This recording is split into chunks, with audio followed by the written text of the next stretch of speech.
Livro de Amós, capítulo 6, versículo 1 a 7. Diz assim a palavra do Senhor: Ai dos que andam à vontade em Sião e dos que vivem sem receio no monte de Samaria, homens notáveis da principal das nações, aos quais vem a casa de Israel. Passai a Calné e vede, e dali ide à grande Amate. Depois descei a Gate dos filisteus. Sois melhores que estes reinos? Ou será maior o seu território do que o vosso território? Vós que imaginais estar longe o dia mau e fazeis chegar o trono da violência, que dormis em camas de marfim e vos espreguiçais sobre o vosso leite, e comeis os cordeiros do rebanho e os bezerros do cevadouro, que cantais à toa ao som da lira e inventais como David instrumentos músicos para vós mesmos, que bebeis vinho em taças e vos ungis com o mais excelente óleo, mas não vos afligis com a ruína de José. Portanto, agora ireis em cativeiro entre os primeiros que forem levados cativos, e cessarão as pândegas dos preguiçadores. Quero agradecer ao Senhor pelo facto de poder estar aqui na Segunda Igreja Batista de Lisboa e agradecer pelo convite que foi feito para falar sobre preguiça. Não sei se isso era alguma indireta do pastor Tiago Cavaco à minha pessoa, mas é engraçado quando ele me convidou para falar sobre preguiça. Passado pouco tempo, o Sami estava a falar com o meu filho, a dizer para ele fazer alguma coisa, e ele estava a dizer que não queria fazer. E o Sami vira-se para ele e diz: és preguiça? Tens mesmo a preguiça com o teu pai, não é? E eu disse: pronto, aqui está a razão. Tu ias pregar à Segunda Igreja Batista de Lisboa e sobre preguiça. E de facto, o pastor Tiago Cavaco depois enviou-me um e-mail a dizer que eu tinha que pregar no livro de Amós. Talvez como quem diga que a preguiça não domine o teu sermão. Estuda. Então, meus irmãos, nós lemos o livro de Amós. Esta história aconteceu mais ou menos no ano 930 a.C. E só para os irmãos se relembrarem, Israel tinha sido dividido em duas partes. No Reino do Norte, que ficou com o nome de Israel, que tinham 10 tribos, e o primeiro rei foi o rei Jeroboão. No Reino do Sul, com 2 tribos, Judá e Benjamim, ficou com o nome de Judá. E o primeiro rei foi o rei Reboão. Então, havia bastante rivalidade entre estes 2 reinos e as pessoas entre si não se comunicavam. E a história do livro de Amós, então, acontece cerca de 175 anos após esta divisão norte e sul. Amós era um pastor de ovelhas, era também um agricultor, ele era um colhedor de sícomoros, que eram figos mais pequenos. Ele era de Tecoa, faz parte de Jerusalém, isto é, do Reino do Sul. É chamado por Deus para proclamar a sua palavra no Reino do Norte. Os líderes da nação, do Reino do Norte, os juízes e conselheiros, viviam tempos de grande prosperidade, em contraste com o povo que eles lideravam. Esses líderes estavam jubilosos com o luxo e com a tranquilidade toda que existia face ao reinado do rei, de seu nome Jeroboão II. Viviam também em tempos de paz, porque a Assíria já não incomodava mais o reino do norte. E isto muito provavelmente aconteceu devido ao arrependimento que existiu em Nínive, com a pregação de Jonas. Lemos isso no Jonas, capítulo 3, versículo 10. Eles achavam que estavam no auge do seu poder, no auge do reino, que nada nem ninguém poderia os deter. Por outro lado, viviam também um tempo de corrupção espiritual, arrogância, opressão dos pobres e numa grande decadência moral. Deus, na sua maravilhosa graça, não porque o homem merecesse, mas na sua maravilhosa graça, já tinha enviado alguns profetas àquele povo. Oseias, Jonas, Isaías, Miqueias e o próprio Amós. Durante 40 anos para pregarem o arrependimento. 40 anos, meus irmãos. E tudo isto aconteceu antes da grande calamidade no século VIII. Este livro tem como grande tema Deus é Senhor. E salienta dois aspectos importantes, o livro de Amós. A soberania de Deus que se estende sobre todas as coisas. Soberania de Deus que se estende sobre todas as coisas. Dos mais pequenos aos maiores detalhes. Segundo aspecto, o povo de Deus deve deleitar-se somente no Senhor. Então Amós prega contra todo o tipo de corrupção existente no Reino Norte, em Israel, e principalmente para aqueles que dirigiam o seu reino. Hoje nós vamos entrar então no quarto sermão contra a preguiça, onde a preguiça é apresentada como corrupção. Vejamos o que nos diz o versículo 1 e o versículo 2, novamente.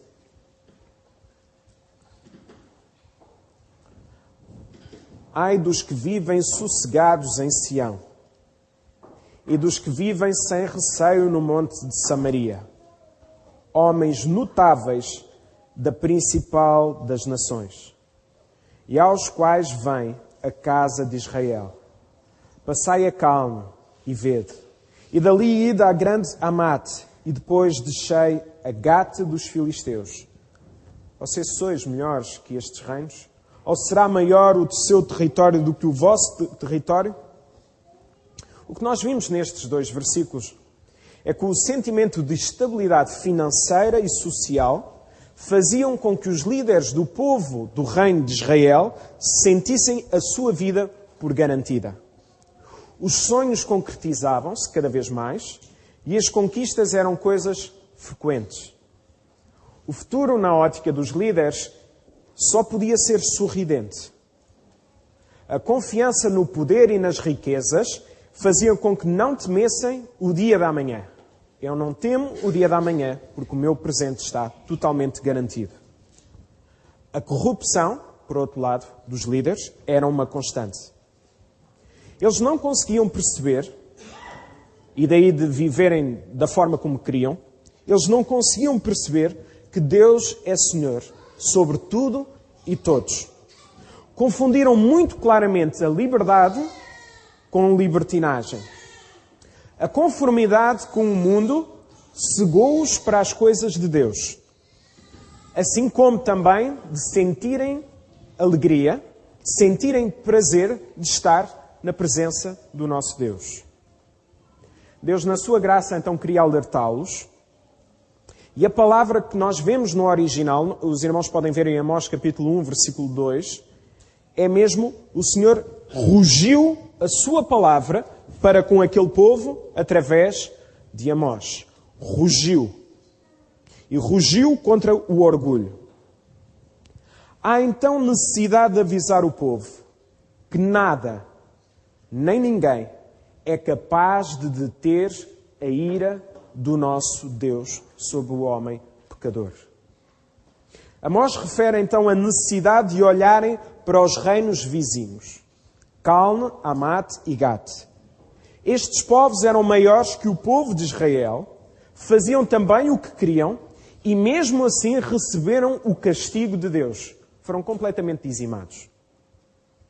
Mais uma vez, meus irmãos, a soberania de Deus estende-se por todo o lado. A preguiça para com as coisas do alto é o termo que o apóstolo Paulo utiliza em Filipenses, buscai as coisas do alto. Então a preguiça para as coisas do alto corrompeu-os, porque ficaram orgulhosos e confiantes no seu poder. E, para além disso, vejamos o versículo 3.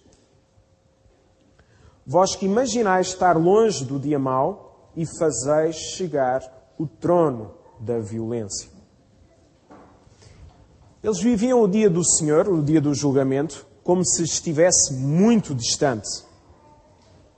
Por isso faziam o que queriam. porque achavam que nada os detinha. E, na verdade, meus irmãos, só abrir aqui um parênteses, é que muitas das vezes quando nós falamos do Evangelho, a pessoas que não conhecem a Deus, muitas das vezes quando falamos também o Evangelho, a pessoas que estão na igreja, mas que estão afastadas do caminho do Senhor, as pessoas dizem, ainda tenho tempo, ainda falta muito, quando nós, na verdade, não sabemos o dia da manhã. Então, eles viviam como se nada os detivesse, porque o seu poder, a confiança nas suas riquezas, era tremenda. A violência para com os mais fracos no reinado de Jeroboão II era uma constante, porque achavam que as suas ações nunca iriam ser julgadas por um Deus que é santo e justo. Viviam como queriam porque achavam que as suas ações não seriam julgadas por um Deus todo-o-poderoso. Os juízes eram corruptos porque roubavam o povo em julgamentos imparciais. Os líderes do povo eram tiranos.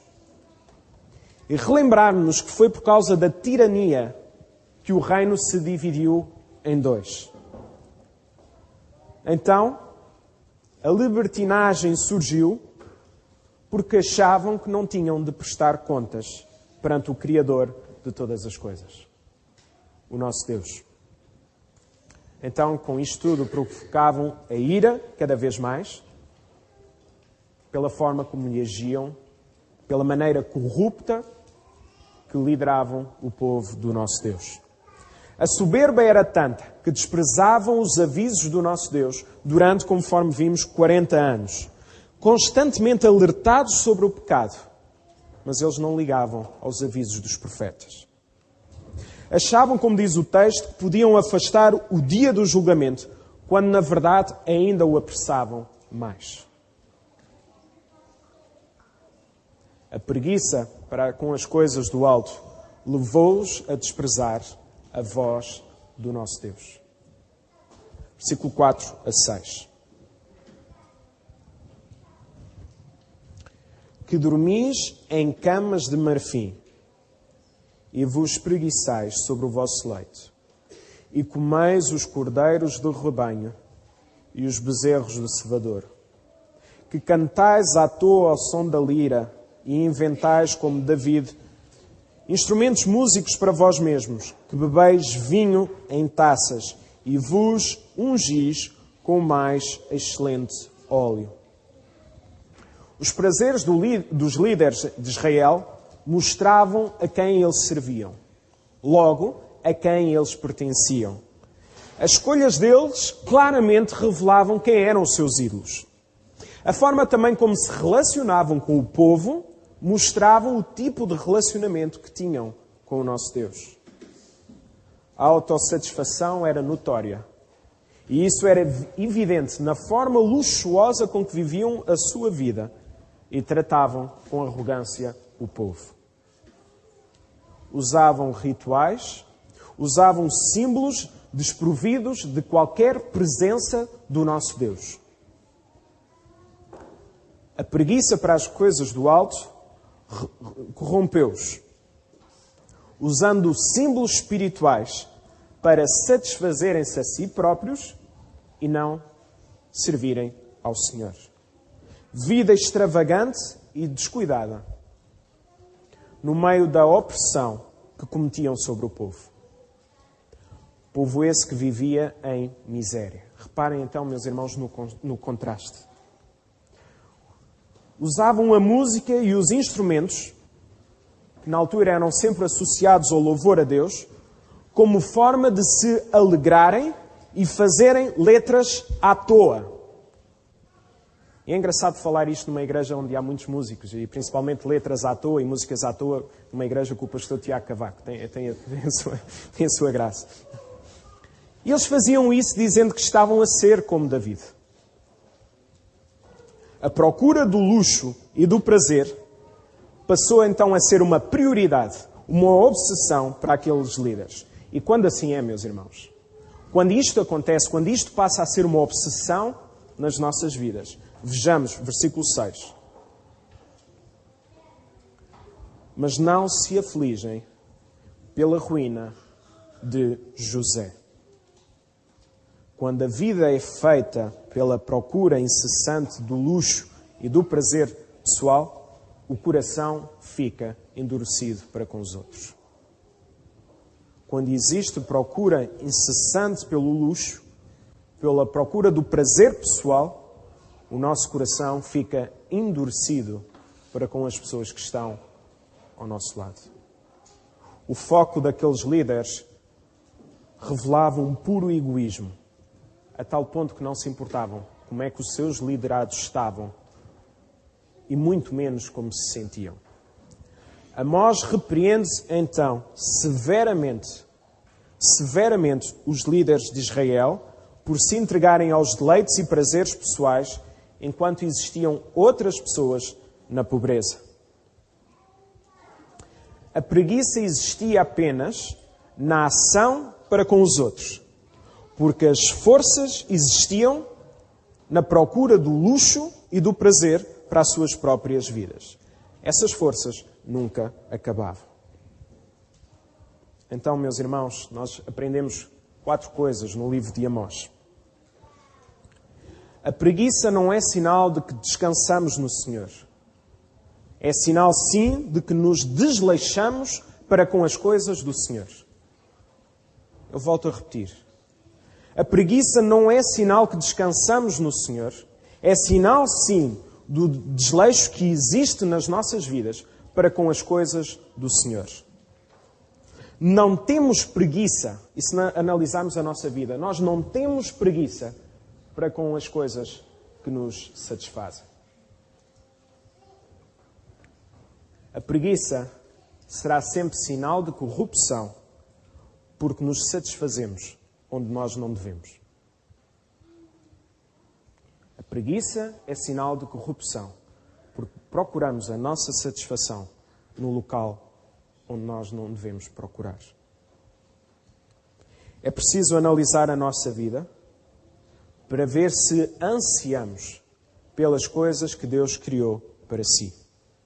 Isto é, se procuramos buscar a nossa satisfação pessoal, a nossa própria glória, em vez de buscarmos a satisfação que há em Cristo Jesus. E essa, diz-nos a palavra do Senhor, é eterna. É o alerta que nós vemos e lemos em Romanos capítulo 1. Qualquer dia nós já não sabemos aquilo que é certo e o que é correto, ou o que é certo e o que é errado. As pessoas que qualquer dia, em vez de adorarem o Criador, adoram a própria criatura. Romanos 1 é muito claro nesse sentido. Então, meus irmãos, muitas das vezes na nossa vida, nós ansiamos pelas coisas que Deus criou por si, como se fossem nossas, como se fossem para o nosso próprio prazer. Quando a satisfação está em outro lado que não em Deus, quando a procura da nossa satisfação está em outro lado que não é em Deus, simplesmente estamos a dizer isto a Deus. Tu não me satisfazes. Tu não me chegas. Eu preciso de algo mais. Porque se tu me chegasses, eu me alegrava em ti e vivia satisfeito com aquilo que tu me dás.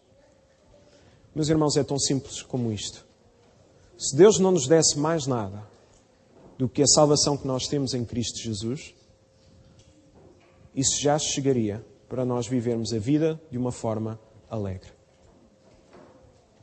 O justo viverá pela fé. O livro de Abacuque ensina-nos claramente isso. Ainda que a terra não dê nada, costumo fazer sempre esta paráfrase para os dias de hoje. Ainda que o IVA aumente, ainda que o IRC e o IRS, tudo mais aumente, ainda que as nossas reformas acabem, contudo, nós nos alegramos no Deus da nossa salvação. A nossa alegria não está dependente das circunstâncias. A nossa alegria está em Deus e na salvação que Ele nos dá através do seu Filho Jesus.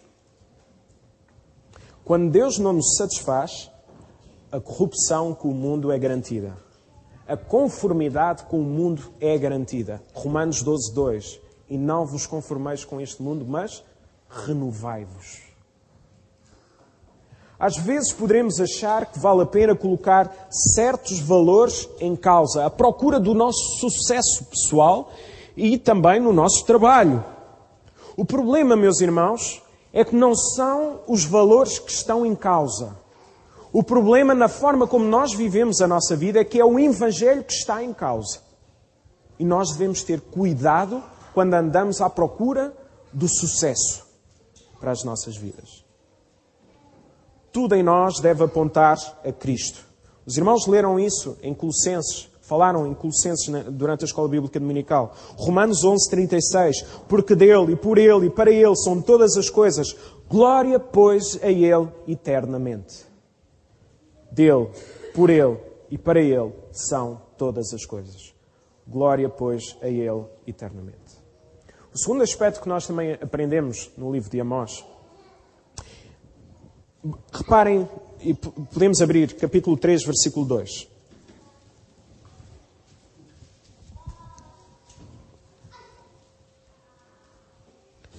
De todas as famílias da terra, somente a vós outros vos escolhi.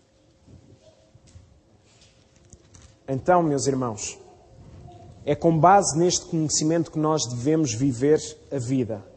Não pelo que conquistamos ou que podemos conquistar, mas porque já fomos conquistados por Cristo. As nossas vidas, meus irmãos, não é por aquilo que nós podemos conquistar no dia da manhã ou apresentar como currículo aquilo que nós já conquistamos no passado. Mas devemos viver a vida porque já fomos conquistados por Cristo Jesus. E quando assim é, meus irmãos, a nossa satisfação em Deus é plena. O mais importante para Deus está relacionado com a transformação que está a acontecer nas nossas vidas. Santificação. Em vez do que nós estamos a realizar ou a conquistar. Deus está muito mais preocupado se nós de facto estamos a mudar, se está a existir a santificação, que é um resultado da regeneração e da justificação, se está a haver uma transformação na nossa vida do que propriamente por aquilo que nós estamos a realizar ou a pretender conquistar. Muitas das vezes até, a transformação que existe pela ação de Deus na nossa vida leva-nos a perder muitos dos nossos sonhos. A transformação que existe na nossa vida leva-nos, por vezes, a perder muitos dos nossos sonhos. Abri parênteses. Há uns anos atrás eu tinha um sonho. Queria trabalhar num banco.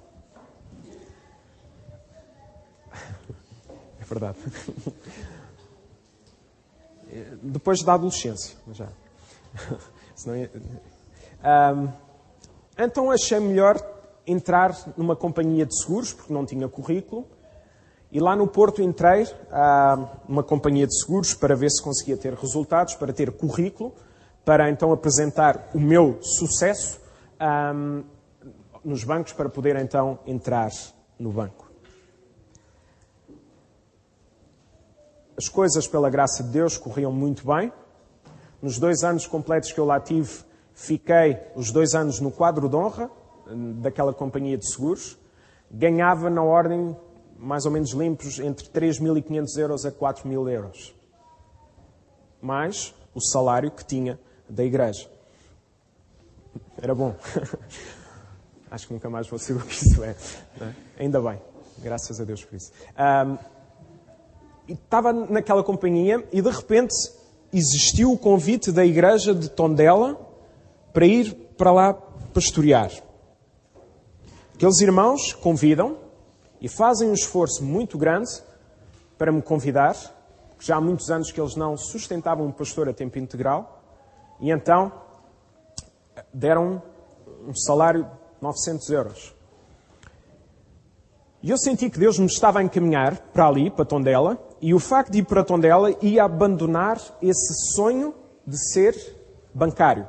As coisas tinham pernas para andar, para ir para um banco que aquela companhia de seguros tinha com aquele banco. nós sentimos que era da vontade do Senhor ir para Tondela.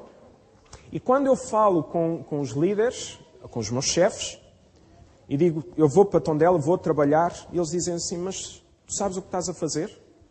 Tu sabes quanto é que ganhas? Sim, mas Deus chamou-me para o ministério pastoral. O pastor dá dinheiro? Eu disse, não. Eu vou ganhar 900 euros. Que? Sabes quanto é que estás a ganhar? Sei.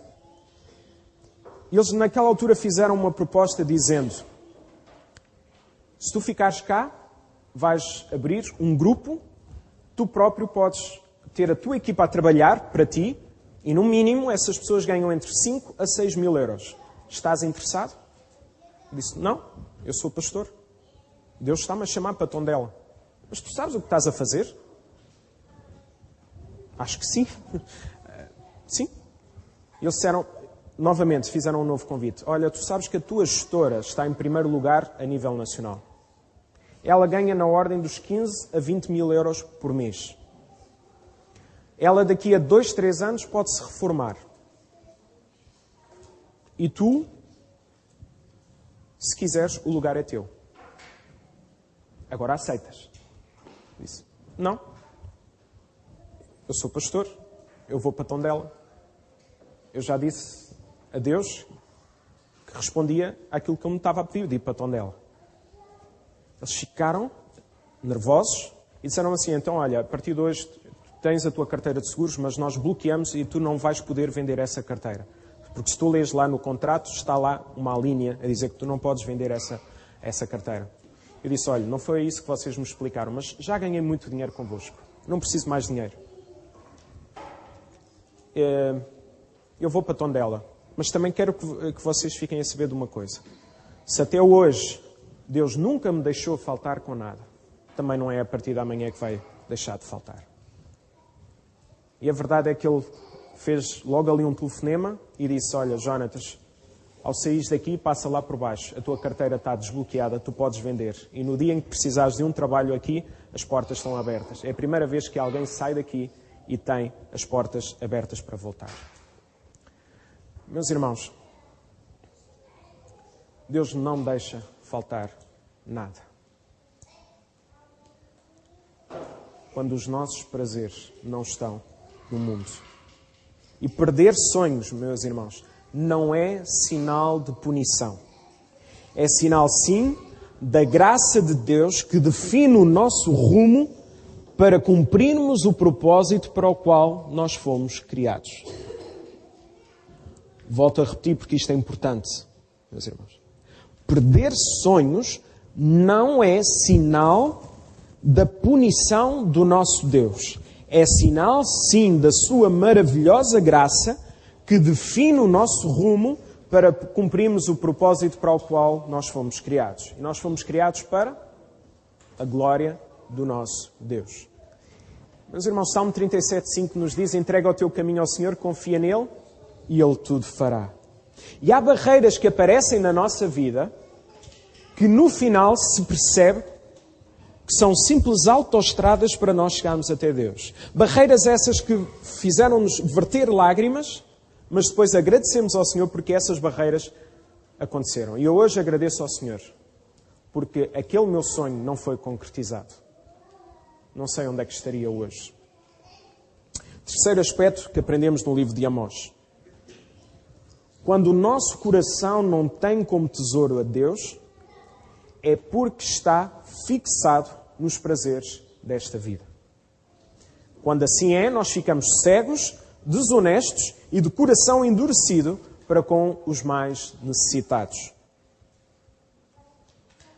Daí, talvez, ainda pouco fazemos por aqueles que nada têm. Há um livro que aconselho a ler, e eu sei que esse tem... basta referir esse autor e o pastor Tiago Cavaco aceita-o logo, por isso eu aconselho aqui. Há um livro do pastor Tim Keller que fala muito sobre isso, Justiça Generosa.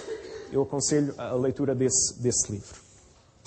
Então, meus irmãos, quando o nosso coração não está em Deus, chegamos até ao ponto, reparem naquilo que lemos em Israel. Quando o nosso coração não está em Deus, chegamos ao ponto de usarmos atos exteriores de adoração que são apenas máscaras de um coração ligado ao mundo e ao nosso conforto. Os irmãos têm no boletim para poderem pensar sobre isto durante a semana.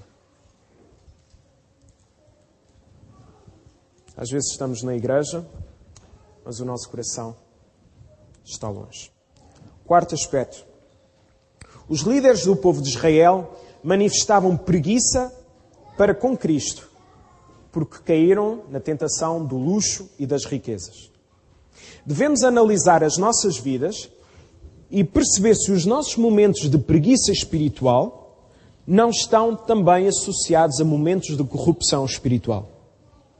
Podemos até começar pela forma como temos servido a igreja. Este texto de Amós aponta-nos a Cristo. Aponta-nos ao momento em que Cristo viveu no deserto a quando a tentação. Cristo deixou-nos a medida certa para não termos mais preguiça espiritual. Vejamos, Mateus capítulo 4. Eu fui ouvir todas as pregações do pastor Tiago Cavaco para perceber quanto tempo tinha para eu pregar. Não é? Então, Mateus capítulo 4, versículo 1 a 10. Filipe, podes ler? Mateus 4, 1 a 10. A seguir, foi Jesus levado pelo Espírito ao deserto para ser tentado pelo diabo. Depois de jejuar 40 dias e 40 noites, teve fome. Então o tentador, aproximando-se, lhe disse: Se és filho de Deus, manda que estas pedras se transformem em pães. Jesus, porém, respondeu: Está escrito: Não só de pão viverá o homem, mas de toda a palavra que procede da boca de Deus. Então o diabo levou à cidade santa, colocou-o sobre o pináculo do templo, e lhe disse: Se és filho de Deus, atira-te abaixo, porque está escrito: Aos teus anjos ordenarás a teu respeito que te guardem, e eles te susterão nas tuas mãos, para não tropeçares em alguma pedra. Respondeu-lhe Jesus: Já está escrito: Não tentarás o Senhor teu Deus.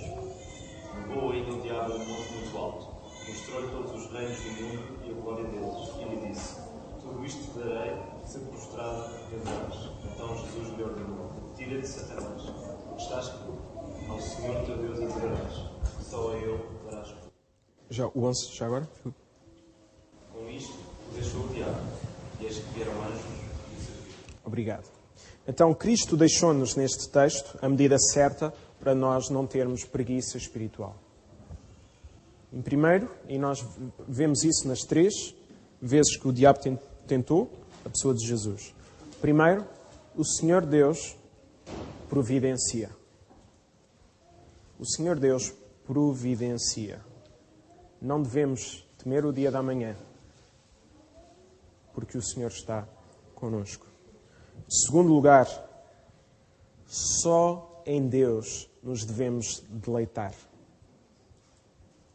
Salmo 37, 4. Deleita-te no Senhor e Ele concederá os desejos do teu coração.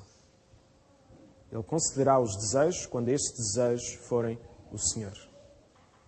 Temos-nos deleitado no Senhor Deus? Terceiro, o nosso reino não é deste mundo.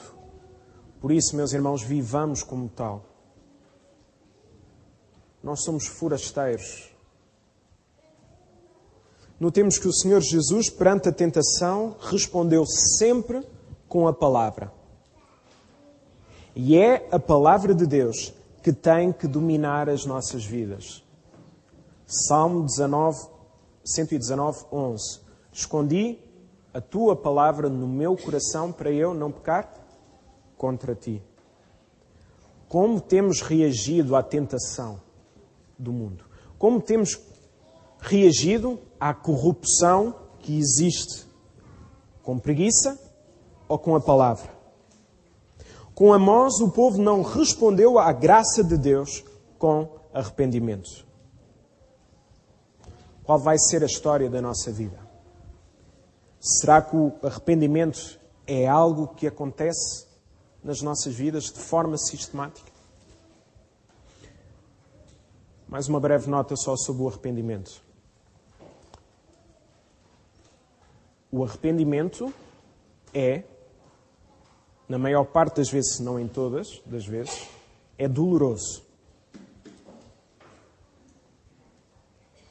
E por sabermos que muitas das vezes é doloroso, os cristãos resolvem este problema muito facilmente.